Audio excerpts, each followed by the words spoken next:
Okay, I have my Visual Studio 2017 in front of me, and I am creating a new .NET Framework web application. I'm going to be calling it as a movie store. Okay,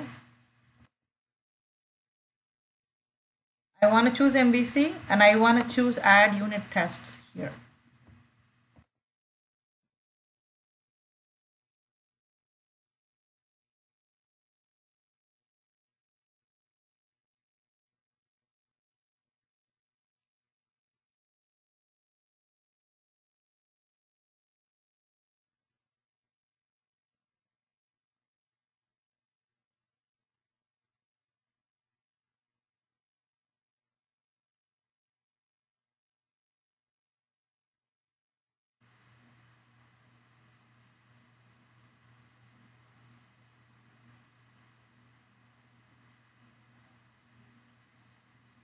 Okay, so we have successfully created a solution called Movie Store. And if you see, you can on the right panel, you can see moviestores.test as a project that's included here. It only has a folder called controller, and it has some default tests. And this is what we want to look at first. This is our home controller with the three methods that we usually have. And then these are the tests that got created for the home controller. So if you see here on the top, the using statement tells us how this whole thing works is because of this set of libraries that we have.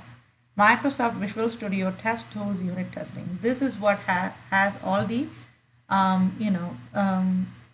necessary controls so that this can work as a test. Any test class has to have this attribute called test class, and every method that you want to test should have the attribute as test method. For each controller action, there is a default test method created for us. And if you see the format, it says arrange, act, and assert. What does this mean? Arrange is where you are doing some setup. It could just be like creating this controller object, or there could be like a whole bunch of setup that we want to do. Like how I was talking about like marking some of the data, that could all happen here under the arrange. And then act is where you are invoking a specific functionality in your class. In this case, we are calling the index method. Assert is where you are verifying or validating the results of that action. So assert is this one specifically, like assert is saying, checking to see if something is not null. The result from the index method should not be null is what it is testing for. Okay, so let me just run this dummy test, see how it calls the controller and all that stuff. So we won't be like running it like how we run it normally, because we are running only the tests. So what you do is you go to test and you can say debug all tests. Because we have a breakpoint, it is going to stop there.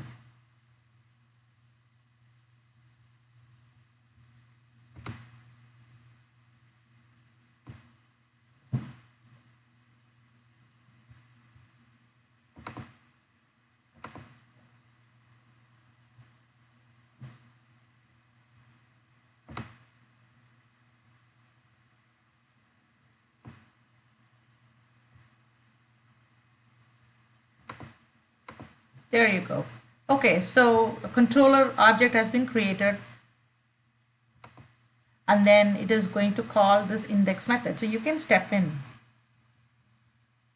See, this one doesn't have anything in it. It's just saying return view. It's not going to show us the view right now because it is only a test. So the result of that action method, we are expecting a view. So we are saying that the result should be a view result. And then what we are checking is that the view is not null. So there should be something to the view. It shouldn't be like null. If you see here, the model is null because we are not passing anything, but the view is not null. Okay. So that's the first test. This is the second test. This one is going to be checking the about. The about method. Well, we can't step into the controller because we went past that code.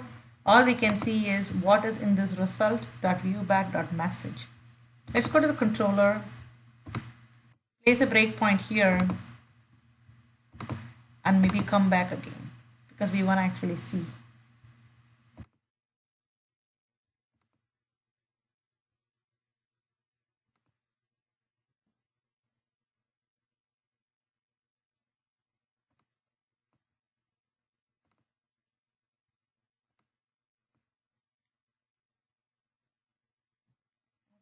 I don't care about this one, so I'm gonna just go.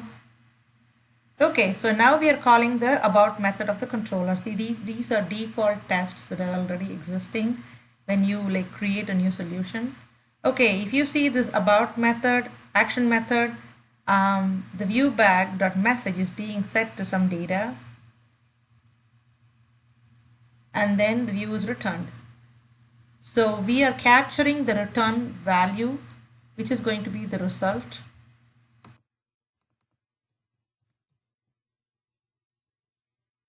Let's watch it and see what it has now. Again, the model is not non-existent here because we are not passing any model, but the view bag has some data. The view bag is going to be part of the view object, and then we are saying the viewback.message has the data. So let's say F5. If you check here, it says about, contact, and index, all of them passed.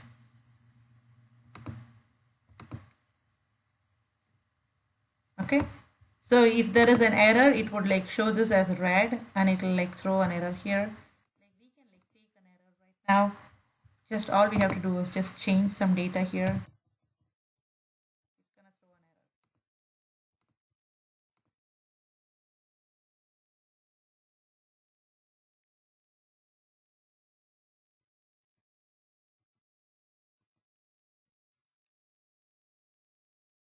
So it's saying assert failed exception because expected and actual don't match. See the message? I changed the message. So it's saying that they don't match. And I did that on purpose so I can show you what happens when you have an error.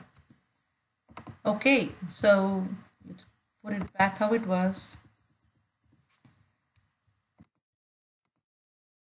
So what I want to show you is something a little bit more fancier, similar to how we did the coding in the MVC Music Store in the students controller.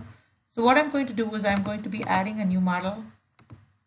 So before I do that, let's say like you have a method here called index, and then you don't have this attribute on it, and then you run the tests.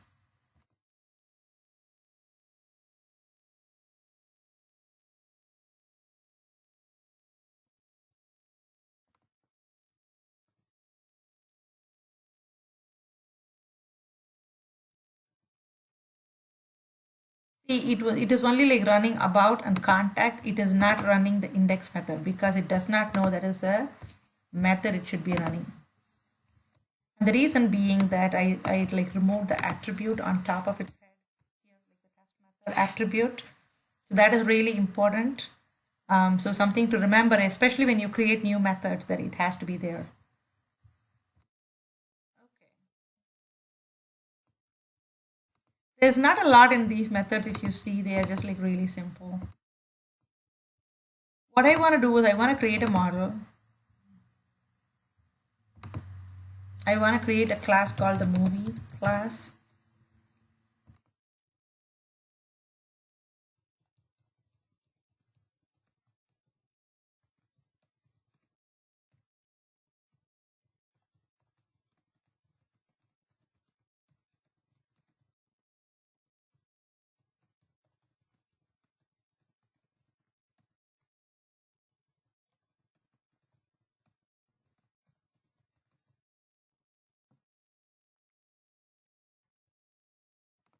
Okay, so that is going to be my model. I'm going to build my movie store.